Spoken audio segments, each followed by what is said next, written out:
point. We want to bring added value. We want to bring added value to the airports. We want to deliver this added value here in Greece in favor of the airport, in favor of the passengers, in favor of the nation. The tender on the 14 regional airports was initiated by the government in 2013 already. The government decided at that time which airports, you see it here, will be tendered or have been tendered already. So they put these 14 airports in 2 different packages, and we, as Fraport together with the Greece Group I mentioned already, we participated in those tenders. We probably believe best in the future of Greece and in the future of these airports and in the future of our common know-how, because we won those tenders. Could have been different, of course, also. We believe in this because we are absolutely sure that Greece and in total, but especially also the islands, have a great future, and that we will upgrade the airports as an important part of the tourist industry and extend the capacity, because we know from a lot of airlines whom we have contacted in the past that they really see Greece as a very, very important market and as a growing market, and we would like to bring these doors of the tourist industry into the best shape, into the best in class. We will invest there, and we are prepared to invest there. What are the details? You know this probably. If you take the airport itself, they grow plus 10% in the year 2014, in the year 2015 around plus 6%. The tender concession is a long-term concession, 40 years, and the tender concession is clearly saying that we have to have minimum investments into the infrastructure where it's really necessary, sometimes extensions, but most times because the airports are not in the best shape. And we are committed, and we committed at that time to invest more than 300 million as minimum, as guaranteed investments over the first 4 years. And that's really necessary. And we have seen on the Lima example, it's really fruitful also for the country. We will do it because we believe in the long-term future. And only if we do those investments, we can believe in the long-term future. That's the reason we have now an interest to do this. Because long-term, our interest is to grow the number of passengers. And to grow the number of passengers means better tourist income for hotel industry, for all the other industries on the different islands, and much better income, of course, also for Greece in total, because tourist industry is one of the most important industries over here.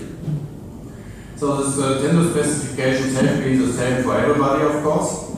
But probably we have seen the business case best. That's the reason we offer the highest price. Another region, Portugal, we mentioned, we have been second, so sometimes it's this way. So we believe more in Greece than in Portugal. Yes, you're right. And that's the reason we would like to be active over here. And we will do it together. And we still believe and we still see that Greece is very, very attractive. I'm sure most of you from abroad will stay over the weekend to visit one of the islands. Hopefully you will do more in the future.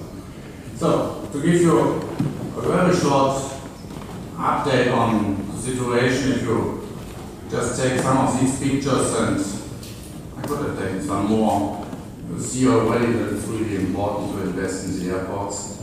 And it's not just those service areas, it's much more important also to invest into the technique, to the infrastructure of the airport, because that's at the end more important, safety and so on, capacity to bring this up. We have a detailed plan here, we have a detailed plan on all 14 airports, what we want to do on which airport, and we will go through this. Where are we in this process? We are in very constructive discussions with the government, with the privatization fund. Our teams are going through these days, through all the thousands of pages of the documents, and finding small mistakes out, or clarifying some issues. So these are very constructive discussions, and I'm absolutely sure, but positive-minded, that we will be able to sign the concession agreement before year end. Thereafter, there's a lot of topics to do, site visits, technical, operational, due diligence.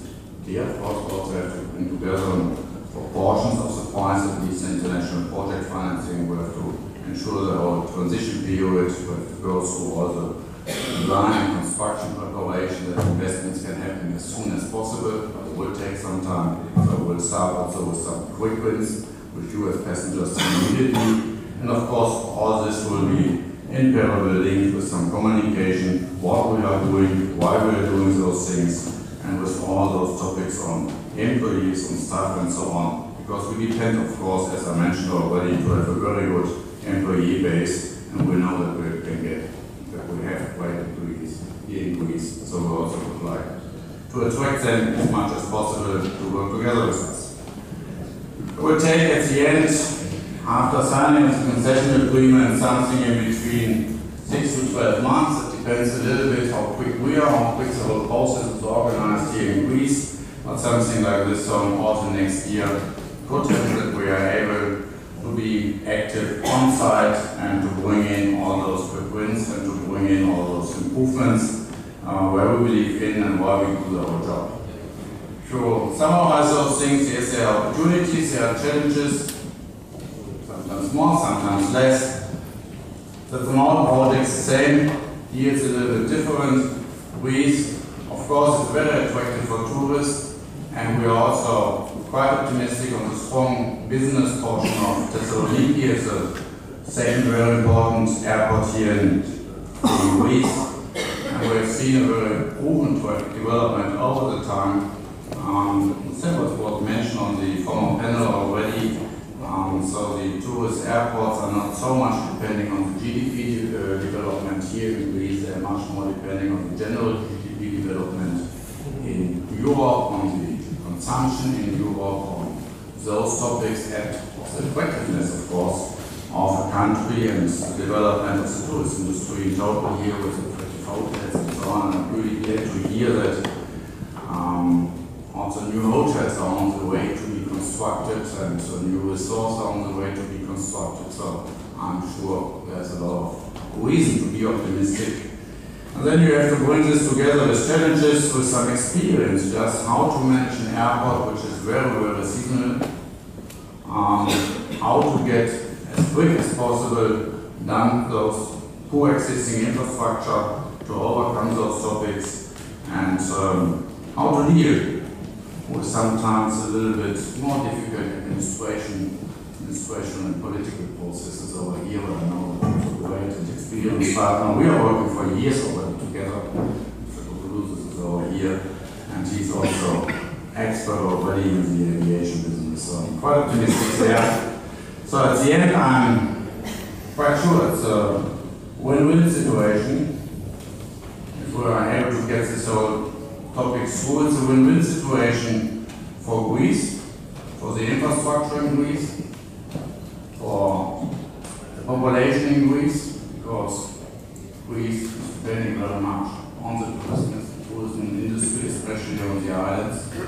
And for this you need well-developed airports, and you need airports who have the chance to be extended, because otherwise you get a shortage.